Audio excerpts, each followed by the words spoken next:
जय हिंद दोस्तों, मैं अजित कुमार और आप देख रहे हैं आपकी अपनी यूट्यूब चैनल मैथ मोमेंट। तो आइए प्रीवियस कुछ क्वेश्चंस हैं हमारे पास, उस पर थोड़ा सा एक नज़र डालते हैं। देखिए इसमें क्या कर रहा है कि एक फल विक्रेता 5 रुपये के 3 की दर से संतरे खरीदता है तथा 4 रुपये के 2 की दर से उसे बेच देता है, तो उसका लाभ प्रतिशत क्या होगा। इसमें खरीदने और बेचने की बात कही जा रही है, जैसा कि ये क्वेश्चन मालूम पड़ रहा है प्रॉफिट और लॉस का। तो यहाँ 5 रुपये में 3 की दर से खरीदने की बात कही जा रही है तथा उसी संतरे को है ना 4 रुपये में 2 की दर से 4 रुपये में 2 की दर से बेचने की बात की जा रही है। तो इस पे प्रतिशत लाभ क्या होगा ये बताना है। तो सबसे पहले हम लोग देख रहे हैं कि इसमें 4 रुपये में 5 की दर से खरीद रहा है, तो क्रय मूल्य यहाँ पे बात आती है क्रय मूल्य की। तो क्रय मूल्य तो कितने इसमें क्रय मूल्य, तो 5 रुपये में 3 की दर से, तो रुपया को ऊपर लिख देंगे, रुपया को ऊपर लिखेंगे, रुपया को ऊपर और दर को नीचे लिखेंगे। फिर आते हैं इसमें विक्रय मूल्य में, बेचने की बात कही जा रही है तो विक्रय मूल्य, विक्रय मूल्य इसमें क्या कर रहा है कि 4 रुपये में 2 की दर से बेचता है, तो सेम प्रोसेस यहां भी करेंगे। 4 रुपया, तो रुपया को ऊपर लिखेंगे और यहाँ दर को नीचे लिखेंगे। अब इसको क्या करेंगे, क्रॉस मल्टीप्लीकेशन कर, तिरछा तिरछी गुना कर देंगे। क्या करना है, तिरछा तिरछी गुना कर देंगे, मतलब इसको यहाँ कर देंगे गुना और इसको यहाँ कर देंगे गुना। तो ये 2 पचे 10 और ये हो जाएगा 3 चौक 12। अब देखिए मान के चलिए कि यहाँ पे कहना ये चाह रहा है कि 10 रुपये में खरीद के इसे 12 रुपया में बेच रहा है, तो इस पर लाभ बताना है आपको। इस पे क्या बताना है, लाभ बताना है। 10 में खरीद कर 12 रुपया में बेच रहा है, तो इस पे आपको लाभ बताना है। अच्छा, अब लाभ ही नहीं प्रतिशत लाभ बताना है। और चूंकि प्रतिशत लाभ या प्रतिशत हानि, प्रतिशत लाभ या प्रतिशत हानि की गणना किस चीज पे होती है, 100 पे होती है। तो इसको या तो हम डायरेक्ट 100 में चेंज कर देंगे।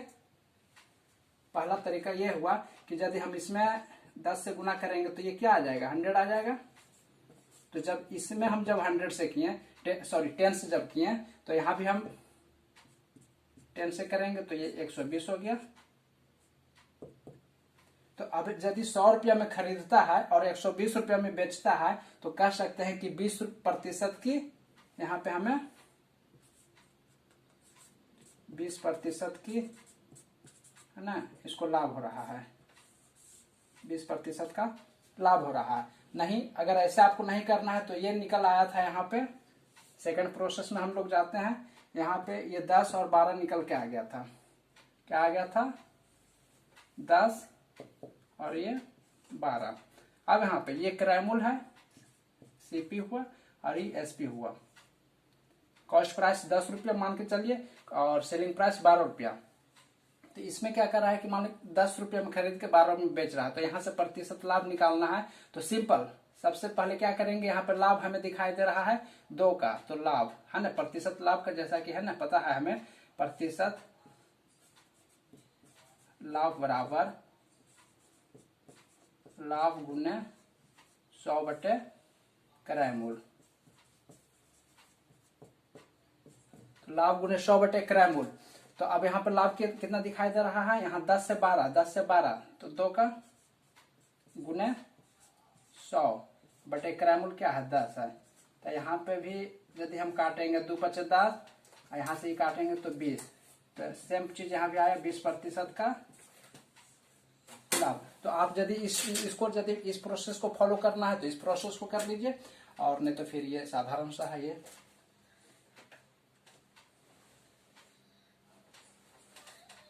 क्लियर है। चलिए आते हैं नेक्स्ट क्वेश्चन पे।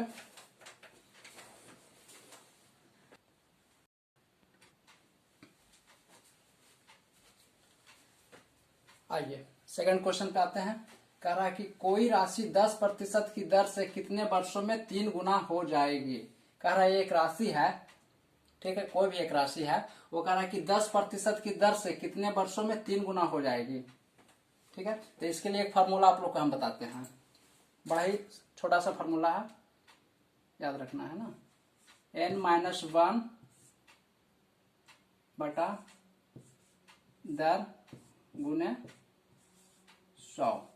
अब देखिए n यहाँ पे क्या है, कितना गुना यहाँ पे बता रहा है कि 3 गुना। मान लीजिए 4 गुना रहता, 5 गुना रहता, तो जितना गुना यहाँ पे ये बात कही जा रही है इसको हम लोग n मान लेते हैं।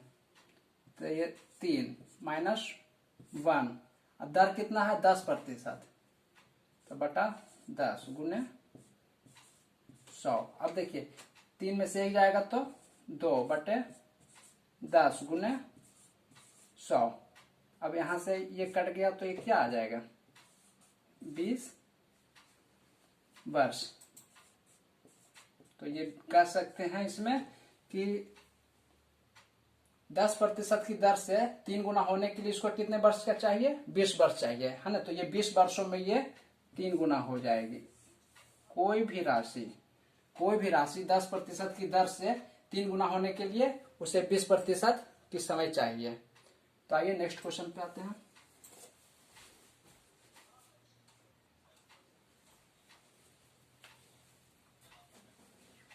आइए नेक्स्ट क्वेश्चन पे हम लोग आते हैं। कह रहा है कि 25 डिग्री के पूरक तथा 130 डिग्री के समपूरक कोण का योग ज्ञात करें।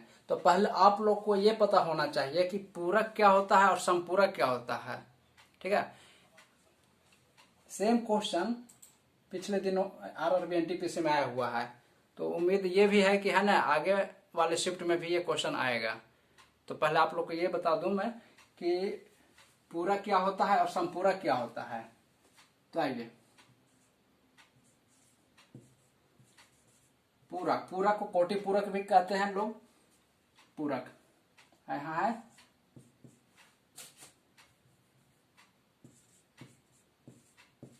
समपूरक, ठीक है। पूरक क्या होता है कि वैसे दो कोण जिनका योग 90 डिग्री हो, वो दोनों आपस में क्या कहलाएंगे, पूरक कोण कहलाएंगे, ठीक है। वैसे दो कोण जिनका योग 90 डिग्री हो, वे दोनों कोण आपस में पूरक कोण कहलाएंगे। क्लियर है। मान के चलिए यहाँ पे जैसे कि वो दो कोण ए और बी हो सकता हो, ए प्लस बी 90 डिग्री। और संपूरक में होता है कि वे दो कोण जिनका योगफल 180 डिग्री का होता हो, वे दोनों कोण आपस में संपूरक कहलाते हैं। तो वही दो कोण यहां भी लेते हैं, ए और बी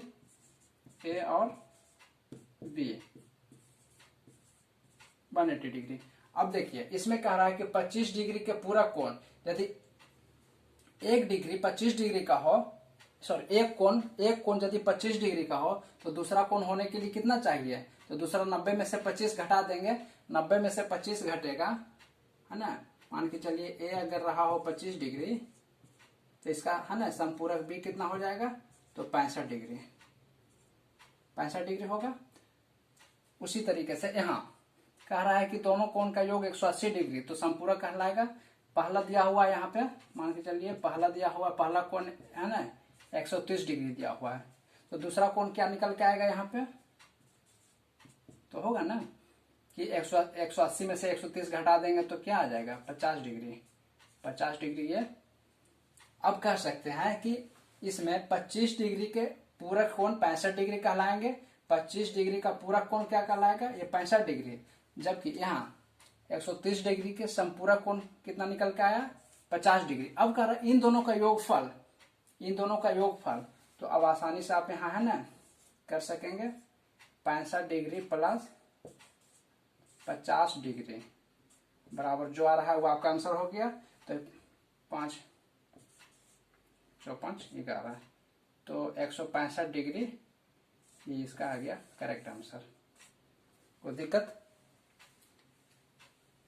तो आइए नेक्स्ट क्वेश्चन पे आते हैं।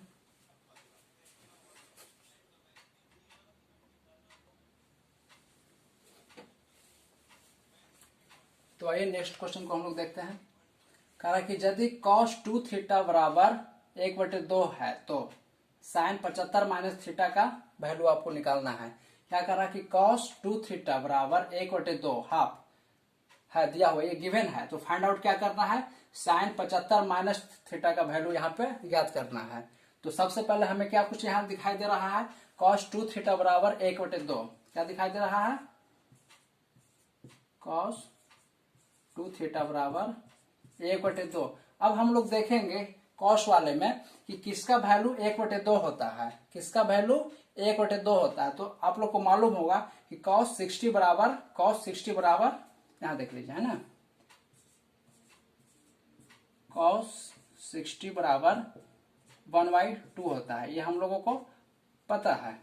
ठीक है, cos 60 बराबर 1/2। तो अब देखिए यहाँ पे ये जो 60 का वैल्यू है, ये जो 60 का वैल्यू है, अब कह सकते हैं कि 2 थीटा बराबर 60 डिग्री। 2 थीटा का जो स्थान है, इसी का स्थान पे तो ये 60 डिग्री आया है। तो 2 थीटा बराबर यहाँ पे कह सकते हैं कि 2 theta is equal to 60 degree. तो थीटा का क्या वैल्यू आ जाएगा यहाँ पे, थीटा का क्या वैल्यू आ जाएगा 30 डिग्री। अब जब यहाँ पे थीटा का 30 डिग्री वैल्यू निकल के आ गया, तो यहाँ पे इस वैल्यू को हम पुट कर देंगे, इस वैल्यू को यहाँ पर हम पुट कर देंगे। तो आइए यहां से आते हैं इस वाले में, क्या कह रहा है कि साइन 75 माइनस थीटा, तो साइन 75 माइनस थीटा, थीटा का वैल्यू यहाँ पे 30 डिग्री यहां से उठा के यहाँ डाल देंगे।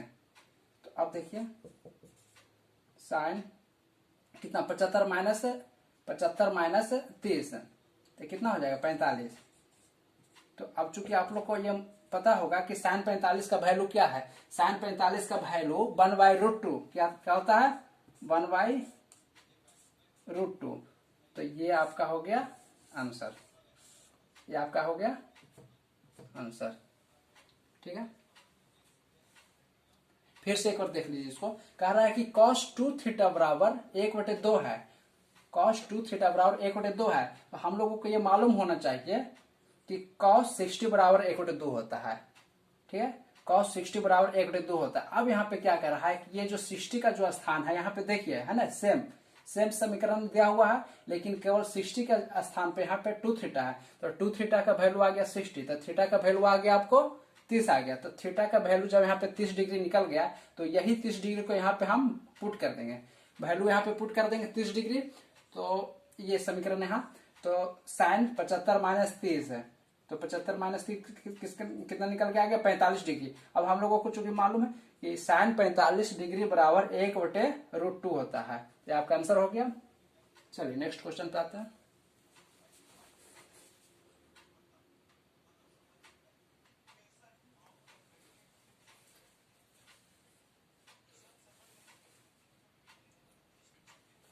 चलिए तो नेक्स्ट क्वेश्चन को हम लोग देखते हैं। कह रहा है कि यदि sine 5x minus 5 is equal to tan 45 हो, तो x का वैल्यू यहाँ पे ज्ञात करना है। क्या कर रहा है, x का वैल्यू ज्ञात करना है। देखिए हम एक बार फिर से आप लोगों को कह देना चाहते हैं कि ये जो आता है sine cos tan cot sec cos sec, इसका वैल्यू 0 से लेकर 90 डिग्री तक आप लोग को याद होना चाहिए। 0 से लेकर 90 डिग्री तक आप लोग को याद होना चाहिए। ठीक है, किसी वीडियो में हम उसको भी कवर कर देंगे, है ना, इजीली आप लोग को याद रहेगा। तो आते हैं अभी क्वेश्चन पे। कह रहा है कि sine 5x minus 5 is equal to tan 45। तो अब हमें चूंकि मालूम है कि tan 45 का वैल्यू यहाँ पे हमको पता है ना, हम लोगों को मालूम है कि tan 45 का वैल्यू क्या होता है 1 होता है। tan 45 का वैल्यू क्या होता है, मान इसका 1 होता है। ठीक है, तो इसका स्थान पर आप 1 लिख देंगे, इस वाले को ही यहाँ उठा के लाते हैं, sine 5x minus 5 is equal to 1। 1 कहां से आया, तो इसके स्थान पे हमने 1 यहां डाल दिया। अब देखिए, अब हम एक चीज और इसमें पता होना चाहिए आप लोग को कि साइन कितना डिग्री बराबर 1 होता है, साइन कितना डिग्री बराबर 1 होता है, तो sine 90 is equal to 1। Sine 90 degree, sine 90 degree का वैल्यू होता है 1। तो अब इसका स्थान पे हम 90 डिग्री अगर लिख देते हैं तो कोई दिक्कत हो ना होना चाहिए। तो देखिए, तो 90 डिग्री ऐसा करते हैं कि 5x minus 5 is equal to 90 degree, 5x minus 5 is equal to 90 degree. तो अब यहाँ पे इसको हम सॉल्व करते हैं। 5x का क्या हो जाएगा ना, 90 प्लस 5। ये इधर चूंकि बराबर के इस तरफ माइनस में है तो बराबर के उस तरफ ये चला गया, प्लस में चला गया। अब देखिए 5x इज इक्वल टू 95 95। तो x का वैल्यू क्या हो जाएगा 95/5। एक कट जाएगा इससे 19 बार में, तो क्या आ गया है ना 19। यही इसका वैल्यू हो गया। x का वैल्यू क्या आ गया 19, x बराबर 19। क्लियर है। तो देखिए देख रहे हैं ना, एक एक मैथ में है ना दो दो वैल्यू पुट करने के यहाँ पे बात आ रही है। तो इसी से आप लोग को पता चल रहा होगा कि ये कितना इंपॉर्टेंट है ना। तो इसको आप लोग याद रखेंगे, और इसमें कुछ यदि दिक्कत है तो फिर आते नेक्स्ट क्वेश्चन पे।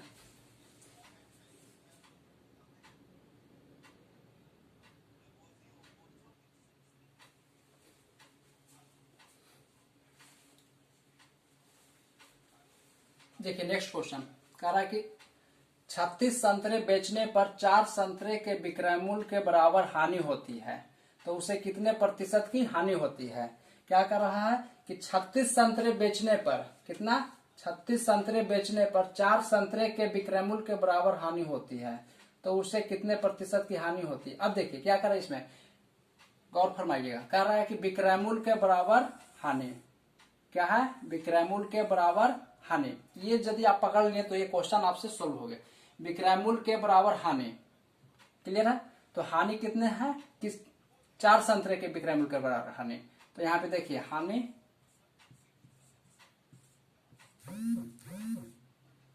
हानि 4। अब कह रहा है विक्रय मूल्य के बराबर हानि, तो ये जो 36 दिया हुआ है 36 संतरे, इसको हम विक्रय मूल्य मान लेंगे। इसको क्या मानेंगे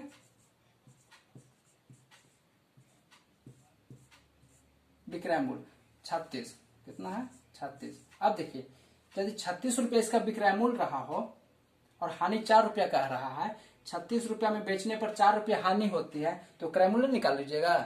क्रय मूल्य यहाँ पे हम लोग निकाल लेंगे ना, कह रहा है कि क्रय मूल्य। अब देखिए यदि हानि होती है तो क्रय मूल्य निकालने के लिए विक्रय मूल्य प्लस हानि इसमें करेंगे, तो ये क्या है 36 प्लस 4 कितना आ जाएगा, ये 40 है। क्लियर है। अब देखिए मान के चलिए किसी वस्तु को, संतरा ही है, संतरा को 40 रुपये में खरीद कर 36 में बेचेंगे तो 4 रुपये का हानि ही होगा ना। ठीक है, तो यहाँ पे हम लिख देंगे। अब इसमें पूछ क्या रहा है कितने प्रतिशत की हानि होती है। तो जब हमें हानि पता है, क्रय मूल्य पता है, तो प्रतिशत हानि के लिए तो एक सिंपल सा फॉर्मूला है जो आप लोग सब जानते हैं, है ना। प्रतिशत हानि बराबर देखिए है ना, हानि गुने 100/, क्रय मूल्य। यहाँ देखिए कह रहा है कि हानि कितना है 4 गुने 100, क्रय मूल्य क्या है इसमें 40 है ना। अब देखिए यहाँ से ये 10 बार में चला जाएगा, ये 0 से ये 0 गया, तो कितना आ गया 10% की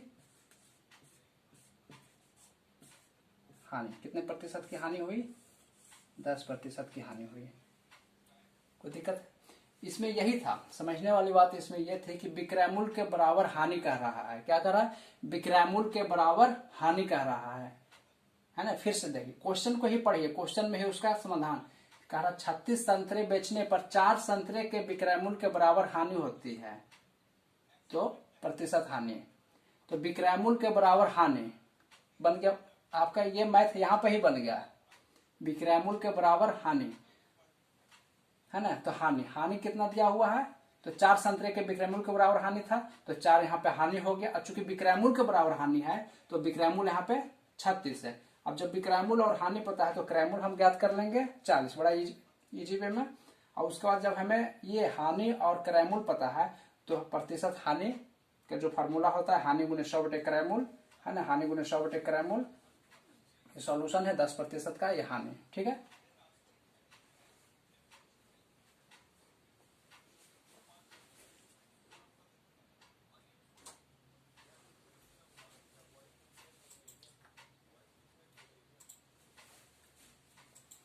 आइए देखिए नेक्स्ट क्वेश्चन क्या कर रहा है। 14, 5, 6, 9, 10, 2, 17 ये संख्या दिया हुआ है ना। कर इसका माध्यिका ज्ञात करें, है ना। देखिए हर रोज करीब करीब हर रोज एक क्वेश्चन माध्य माध्यिका बहुलक से आ रहा है ना। तो इसमें इस चीज को आप आसानी से एकदम समझ लीजिए आज, है ना। और जिनका भी एग्जाम नहीं हुआ है, जिनका भी एग्जाम अभी नहीं हुआ है, वो इस वीडियो को तो देख के ही जाएंगे। देखिए कह रहा है कि 14, 5, 6, 9, 10, 2, 17 का माध्यिका ज्ञात करें। तो माध्यिका के लिए क्या करेंगे, ये जो भी नंबर दिया रहेगा, चाहे जितना भी नंबर दिया रहे, कोई भी नंबर दिया रहे, इसको या तो बढ़ते क्रम में या घटते क्रम में हम पहले लिख लेंगे। असेंडिंग ऑर्डर या डिसेंडिंग ऑर्डर में लिख लेंगे, ठीक है। तो लिखते हैं, इसको बढ़ते ही क्रम में लिखते हैं। तो सबसे छोटा नंबर यहाँ पे आप लोगों को 2 दिखाई दे रहा है, 2। उसके बाद क्या है उससे बड़ा 5, फिर क्या है 6, फिर क्या है 9, फिर क्या है 10, फिर क्या है 14, उसके बाद फिर 17। हम काउंट भी कर लेंगे, है ना। हड़बड़ी में ये ना कि 1-2 नंबर हम छोड़ देंगे, काउंट भी करना है। 1, 2, 3, 4, 5, 6, 7। 1, 2, 3, 4, 5, 6, 7 बराबर आ गया। अब इसमें क्या करना है, हम क्या बोले थे कि हमें बढ़ते हुए क्रम या घटते हुए क्रम में पहले लिख लेंगे। किसी एक ही फॉर्म में लिखना है ना। तो हम यहाँ पे बढ़ते हुए क्रम में लिख लिए। अब एक यहां से काटेंगे, एक यहां से काटेंगे, एक यहां से काटेंगे, एक यहां से काटेंगे, एक इधर से जाएगा, एक इधर से जाएगा, और बीच में जो संख्या ए बच जाएगा, ये आपका माध्यिका निकल के आ जाएगा। तो यहाँ पे इसका माध्यिका कितना आ गया, इसका माध्यिका बराबर क्या हो जाएगा,